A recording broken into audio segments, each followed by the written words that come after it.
आप सभी को नमस्कार। मंजेश हूँ मैं और आप देख रहे हैं हमारा यूट्यूब चैनल असुर भारत। आजकल गुरु द्रोणाचार्य अंगूठा नहीं बल्कि नंबर काट रहे हैं। जी आपने सही सुना।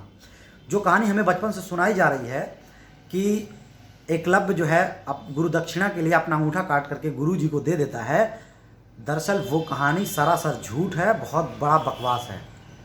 मैं उदाहरण के तौर पे आपको समझाना चाहता हूँ कि क्या अगर आप पूरी मेहनत से अपनी पढ़ाई करते हो और आपका गुरु आपसे आपकी मार्कशीट ही मांग ले गुरु दक्षिणा में, तो क्या आप उसको दे देंगे?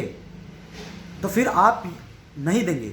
तो फिर आप ये कैसे मान लेते हैं कि जो दुनिया का सबसे बड़ा धनुर्धर एकलव्य अपनी मेहनत से धनुर्धर की विद्या सीखता है और वो कैसे गुरु को जो है अपना अंगूठा ही काट करके दे देगा? जिस अंगूठे से वो तीर चलाता है वो अंगूठा कैसे काट करके दे देगा? तो ये बहुत बड़ा धोखा है, बहुत बड़ा स्कैम है। उसी तर्ज पे और दूसरी बात मैं आपको बताना चाहता हूँ कि एकलव्य की कहानी जो हमें बताई जाती है कि उसने अपना अंगूठा काट करके दे दिया गया था, ये सबसे बड़ा झूठ है। दरअसल में एकलव्य ने अंगूठा काट करके दिया नहीं था, बल्कि एकलव्य का अंगूठा जबरदस्ती काटा गया था ताकि वो अर्जुन के सामने जो है कोई दूसरा बड़ा धनुर्धर जो है सामने ना आ सके। ठीक वही प्रक्रिया अपनाई जा रही है आज के विश्वविद्यालय संस्थानों में, शिक्षण संस्थानों में।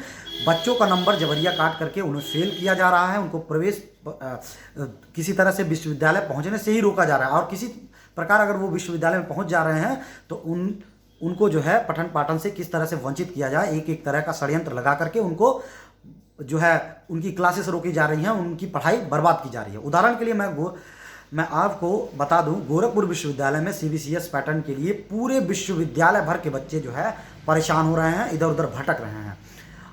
तमाम छात्र मिल करके इस कुलपति के खिलाफ गोरखपुर विश्वविद्यालय के मुख्य द्वार पे आज 2 दिन हो गया धरना प्रदर्शन कर रहे हैं, लेकिन प्रशासन के कान पे कोई जू नहीं रही है।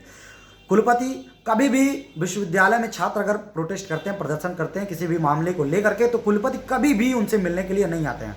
दूसरी चीज़ मैं बता दूं, उसी गोरखपुर विश्वविद्यालय के एलएलबी डिपार्टमेंट में एक बच्चे को फर्स्ट सेमेस्टर में फेल कर दिया जाता है और वही बच्चा सेकेंड सेमेस्टर में 60% प्लस नंबर लाता है, 60% से भी ज़्यादा नंबर लाता है।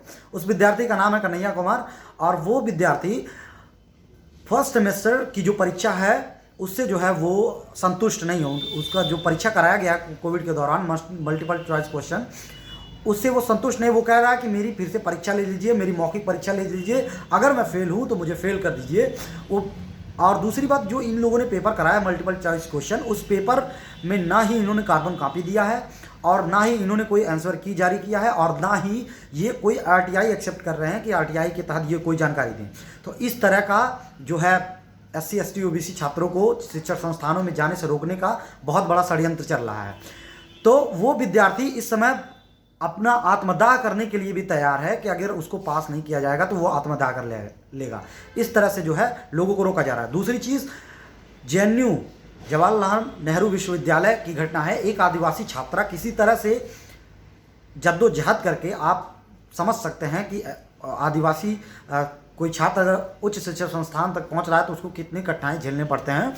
उसके बावजूद वो लड़की किसी तरह से एंट्रेंस पास करके, बढ़िया नंबर से पास करके, वो जो लिखित परीक्षा उसमें बढ़िया नंबर ला करके जो है वहाँ शिक्षण संस्थान तक पहुँचती है। लेकिन PhD में के 30 नंबर के मौखिक परीक्षा में उसे 1 नंबर दिया जाता है।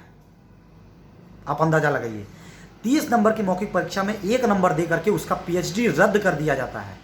कितनी बड़ी साजिश है। अगर उस बच्ची को 5 नंबर में मिल गया होता तो उसका PhD जो है हो गया होता उस विश्वविद्यालय में। जिस बच्ची का ओपन कैटेगरी में 44वां रैंक है और कैटेगरी के हिसाब से अगर देखा जाए तो ST में उसका 6वां रैंक है, उस बच्ची को मौखिक परीक्षा में 1 नंबर किस आधार पर दिया जाता है? तो ये बहुत बड़ा स्कैम है, बहुत बड़ी साजिश है SC ST OBC और आदिवासी बच्चों को उच्च शिक्षा संस्थान या उच्च शिक्षा ग्रहण करने से रोकने के लिए। तो इन साजिशों को समझना होगा और ऐसे जो कलयुगी या फिर जो आधुनिक जो द्रोणाचार्य हैं, इन सब से निपटना पड़ेगा, इन सब की साजिशों का पर्दाफाश करना पड़ेगा, तभी हम उच्च शिक्षा ग्रहण कर सकते हैं। तो आज के लिए इतना ही। आप सब भी, अगर आपके साथ कोई इस तरह का कोई व्यवहार होता है, इस तरह की कोई समस्या होती है, तो उसको लोगों के सामने रखिए और उसका पर्दाफाश करिए।